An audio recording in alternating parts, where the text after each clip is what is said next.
Stonehenge. The world has long seen it as a mysterious circle of stones that is thousands of years old. People have called it a temple, an observatory, a place of worship. But what if the truth is much bigger than this? What if it is not just a monument of stones, but the center of a much larger hidden system? In 2026, when 3 centuries of surveys, measurements, maps, and old records were studied together through AI analysis, the picture that came out was not the one we had always been told. What emerged did not just change one theory, it completely changed the way we look at Stonehenge. This was not a story made out of thin air, but a data-based reconstruction. And the most surprising thing was that the real mystery was not just in those standing stones, but hidden across the entire landscape in the ground, but in the marks spread far and wide, and in a pattern that humans could not connect for centuries. The question is no longer who built Stonehenge. The real question is what those people knew that the later world could not understand. And believe me, as these layers keep unfolding, you will start to feel that the history we have been taught so far might have been just a surface story. Before we understand this in detail, do one thing: subscribe to the channel and turn on the bell notification so you can watch videos like this first. On England's Salisbury Plain, about 90 miles from London, there is an open field, and right in the middle of it stand these massive stones. From a distance, they look like just a circle. But as soon as you get closer, you realize this is not an ordinary structure. When these large outer stones, called sarsen stones, are more than 20 feet tall, and each one weighs up to around 25 tons. Just imagine 25 tons. And they were brought here from the Marlborough Downs, which is about 20 meters away. Now look inside. There you will see the smaller looking blue stones.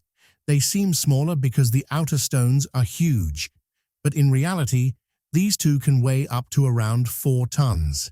And the most surprising thing, many of these stones are believed to have been brought from the Preseli Hills in Wales, which is about 140 miles from here. Some new research even suggests that the source of some stones may not be Wales, but even farther, possibly Scotland. That means the distance could be even greater. Now, understand the timeline. This was not built in a single day. Stonehenge was constructed in several phases, and between around 3000 BCE and 2000 BCE. First came the earthwork circle and ditch, then pits, and slowly these massive stones were placed. Generations passed, but the construction continued. And this is where the real question begins. Such heavy weight, such long distance, such precise fitting. And all of this at a time when there were no metal tools, no wheel-based transport, no cranes. Even for today's modern engineers, setting such massive stones perfectly is not easy.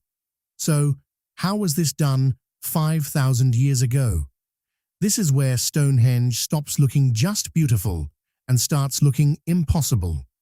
The story we have been told about Stonehenge so far goes something like this: that it was built by Neolithic people with simple tools who worked generation after generation, and for whom this place was probably a religious or spiritual center. And it is said that with their faith, patience, and collective effort, they built this entire structure. They made the earth circle, dug pits, and slowly brought and placed the stones here. On the surface, this story feels completely possible, simple, human, and believable. But here comes a small twist. This story was not completely wrong, but it was probably incomplete because when researchers started looking at Stonehenge, not just as a site, but as a data system, things began to change. This was not about a few years. Over more than 300 years, all the surveys that had been done, all the measurements taken, all the archaeological records, geological studies, and astronomical calculations. Everything was brought together for the first time. Separate studies were connected to form one larger picture. And this is where AI enters, but it should not be seen as some magical machine. Think of it as a very powerful pattern recognition engine, whose job was simply to read every map, every survey, every alignment, and every anomaly together, and to see if there was a hidden pattern that the human mind could not catch while looking at everything in separate pieces. The instruction was very simple. Nothing new had to be created. No story had to be invented. Just the data that already existed had to be read in a new way. And this is where things started becoming interesting. Because when centuries of data were seen together, some connections began to appear that had never been clearly visible before. Slowly, it started to feel that what we understand about Stonehenge might not be the full story. And this was the moment from where a question began to rise. Have we been reading Stonehenge the wrong way all this time? Aubrey holes, the first layer of the mystery. Now we come to that part of Stonehenge which people have been seeing for years but could not understand. Aubrey holes. What are they? In simple words, just inside the outer earth circle of Stonehenge, there is a ring of 56 pits. These were noted in the 17th century by an English scholar named John Aubrey, which is why they are called Aubrey holes. Some of these pits contained cremated human remains, some were empty, and some are still not clearly understood in terms of their purpose. So what did the story say until now? That these pits were simply dug in a basic way, and the differences in spacing between them were just because of the limitations of people at that time. Simple tools, rough measurements, and a bit of error. In other words, the uneven spacing was treated as a mistake. But this is where the story turns. When researchers measured the distances between these 56 pits very carefully, down to the millimeter, and then plotted that data, what came out was completely unexpected. These distances were not random. This was not a messy, imperfect circle. According to AI analysis, when these distances were graphed in a sequence, they started to look like a wave pattern, something similar to a sine wave. That means it goes up and down, but follows a fixed rule. And this is where the real mind-bending part begins. And this pattern looked similar to the mathematical behavior seen in the movement of the moon, especially its 18.6-year nodal cycle. This is the cycle in which the moon's tilt or declination keeps changing between its maximum and minimum points. In some years it appears at its highest in the sky, and in some years at its lowest. Now just think about this. If the spacing of the Aubrey holes represents this cycle, then what does it mean? It does not mean that they just observed the moon. It means they observed its full orbital behavior over a long period, understood it, and then encoded it on the ground. And here comes another interesting point. The number 56 itself may also be connected to this cycle. 18.6 years times 3 is approximately 55.8, which is close to 56. This means that the entire circle might have worked like a kind of lunar calculator where people could stand and track the position of the moon over many years. Whether this is fully proven or not, according to AI analysis, the idea is strong enough that it cannot be ignored. And this is the moment where the viewer feels something strange. What we thought was a mistake, could it actually have been encoding? Now, the most interesting question comes. Why exactly 56? This does not feel like a random number. There has to be some logic behind it. If we connect it to the moon's 18.6-year nodal cycle, something unusual appears. Multiply 18.6 by 3, and you get around 55.8, which is close to 56. It is not a perfect match, but it is close enough that it becomes hard to ignore. I'd now think about it in a simple way. If a society was building a system like this, they were not just casually looking at the sky. They were tracking every small and big movement of the moon for years, maybe decades, observing every night, noting every change, and then understanding the full pattern. This is not an easy task. And the biggest thing, this knowledge was not just kept in the mind. It was brought down onto the ground in a perfect circle with different distances so that it could represent the entire cycle. If this is true, then it does not mean those people were just laborers carrying stones. They were observers who read the sky. They were measurers who kept distances precise. They were planners who thought decades ahead. And most importantly, they were symbolic engineers who could turn abstract knowledge into a physical structure. And from here, Stonehenge suddenly starts to feel even more mysterious because now it does not look like just a circle of stones, but a living system that measures time. These large sarsen stones are not just standing randomly.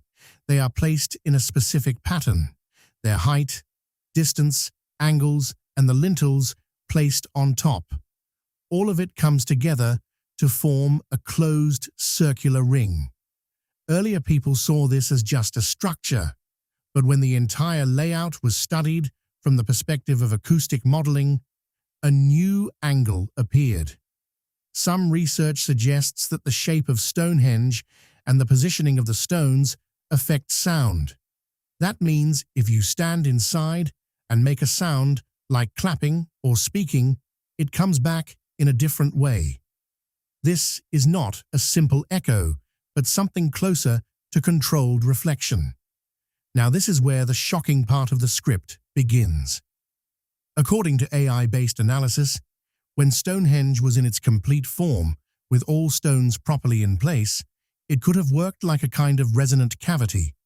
That means a space where sound waves do not just move around, but also concentrate at certain points. And this is where the idea of standing waves and low-frequency zones comes in. There could have been certain points where the energy of sound felt stronger, and some places where it felt weaker. Now the most interesting part? Some theories say that if low-frequency sound, especially in the infrasound range, around 95 to 120 Hz, was generated, humans might not hear it directly, but they could feel it in their body. Heartbeat, brain activity, emotions, everything could be affected. This idea is not fully proven, but if something like this was happening, then just imagine. Stonehenge was not just a place to see, but a place to feel. So far, we have looked at numbers, understood patterns, nor talked about sound. But now, the real question begins. What effect did all of this have on humans? Inside Stonehenge and around it, cremated human remains have been found in many places. Burnt bones and ashes, especially in the Aubrey holes, where some pits contain these remains. This clearly means that this was not just a stone structure. This was also a place where final rituals were performed. But now think, if this place was only for cremation, then why such precise geometry, such a complex design, and that too on such a large scale, just for ritual? This is where the story becomes a little personal and a little unsettling. According to the script, when acoustic modeling and the locations of human remains were studied together, a possible connection appeared. Some points where sound intensity might have been higher and where resonance could have been strongest were close to the spots where human remains were found. This is not fully proven, but if there is even a small part of truth in it, then it could mean something very big. It could mean that Stonehenge was not a passive temple where people simply came, performed rituals, and left. It may have been an experience machine, a place where people stood and felt something different. Maybe during rituals through sound, chanting or drums, an environment was created where a person's normal consciousness could change, a kind of trance, an intense emotional state, or an experience that is difficult to explain in words. Now the biggest practical question comes up. If the stones of Stonehenge were brought from such far distances, then why? And the most important thing, why those specific stones and the blue stones, which are placed in the inner circle, are generally believed to have been brought from the Preseli Hills in Wales. That means from around 140 miles away. Now just think about it. Bringing such heavy stones from that far, with the kind of tools available at that time. This itself is a huge task. So the question is simple. If they only needed stones, they could have found them nearby. Then why go through so much effort? This is where the idea of ringing stones comes in. Some researchers found that many stones from the Preseli Hills produce a clear, resonant sound when struck against each other like a bell or a metallic tone. That means these are not just stones. They can produce sound. Now connect this with the earlier acoustic part. If Stonehenge worked like a resonant structure, then it becomes very important what kind of sound the stones inside it can produce. According to AI analysis, these blue stones were not chosen randomly, but selected based on their tonal quality. That means each stone could produce a different tone, and when placed in a specific pattern, they could together form a kind of harmonic system, something like how different notes in music combined to form a scale. This idea is not fully proven yet, but it is very interesting. Now think of a modern example. Today, in concert halls, engineers carefully decide which material should be placed where, so that sound reflects properly and the audience gets the best experience. If this concept applies to Stonehenge, then it means it was not just a structure of stones, but a carefully designed sound environment. If Stonehenge was not alone, the entire landscape was a design. Now imagine that you are not standing on the ground, but looking at this entire area from the sky. Only then do you realize that Stonehenge is not alone. It is just the center of a much larger pattern. Around it, spread across several kilometers, there is a whole landscape, earthwork circles, burial mounds, straight processional routes, timber circles, and many such marks that may look random at first, but when seen together, they form a geometry. Modern technologies like LAR scanning, geophysical mapping, and multi-site analysis have shown this entire region in a way that looks like someone created a blueprint from above and then placed it on the ground. In some places, burial mounds are arranged in such a way that they form perfect triangles. See, with Stonehenge acting like a central point between them. Some pathways run in straight lines, for kilometers. Some structures are aligned in specific directions, as if marking certain events, and this is where the biggest realization comes. The real mystery was not just in those standing stones. It was spread across the entire landscape. Today, UNESCO and English Heritage also recognize that Stonehenge is not an isolated monument, but part of a larger prehistoric landscape, a system where every structure, every mound, every line is connected to a bigger design. And when you start seeing it this way, Stonehenge does not feel smaller.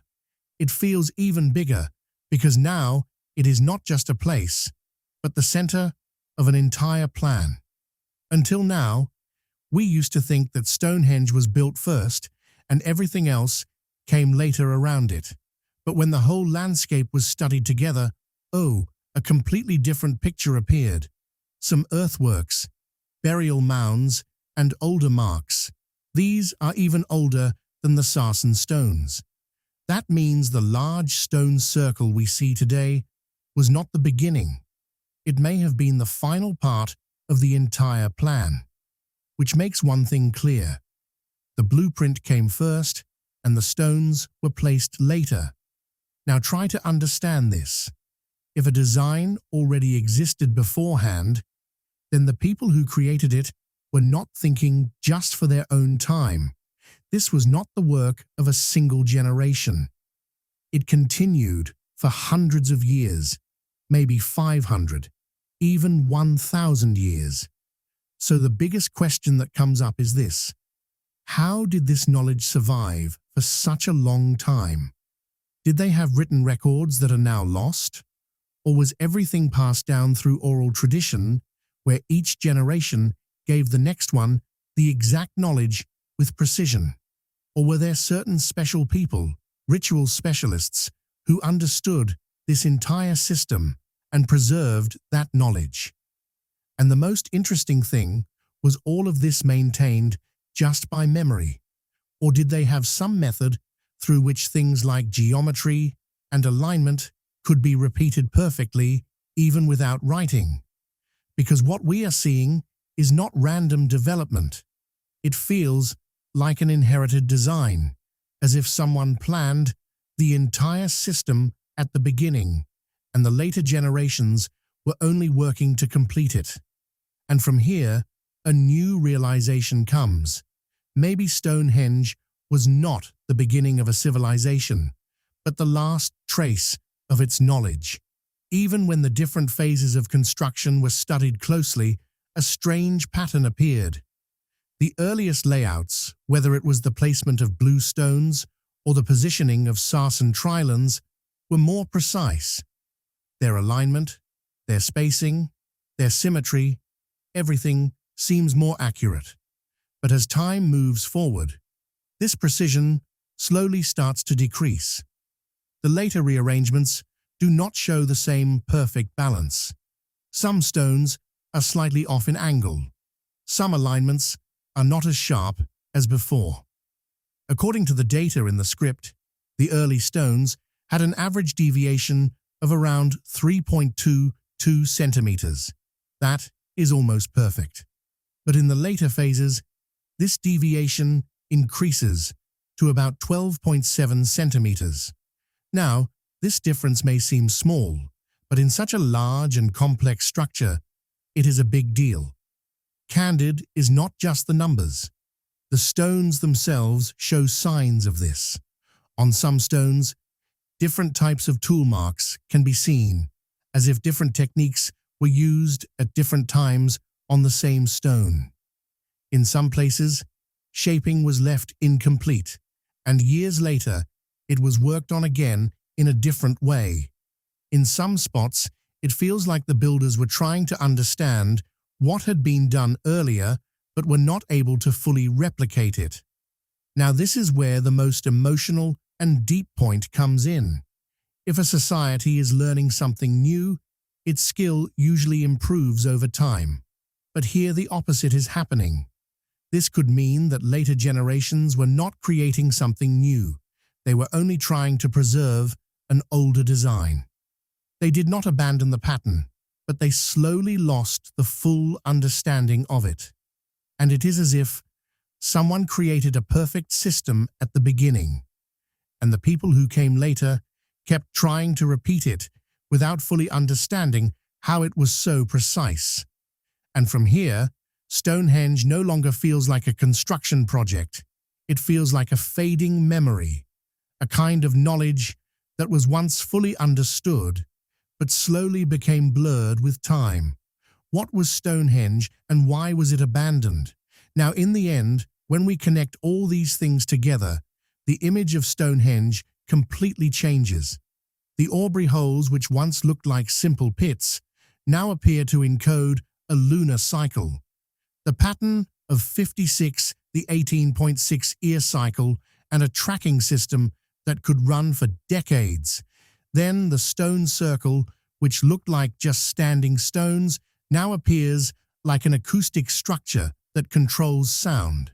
And the inner blue stones, which were brought from far away, now do not look like just stones, but elements selected for their sound properties.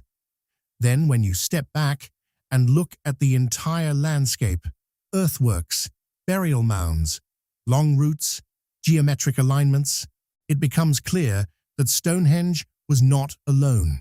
It was part of a much larger master plan, a design spread across the land which perhaps can only be fully understood when seen from above. And then comes the most surprising part, the decline in accuracy over time. That means this system was not evolving. It was slowly being lost. The people in the beginning, who had full understanding, probably knew exactly what they were building. But the later generations, they were only trying to preserve the pattern without fully understanding it. Now the final question, if all of this was so important, then why was it abandoned?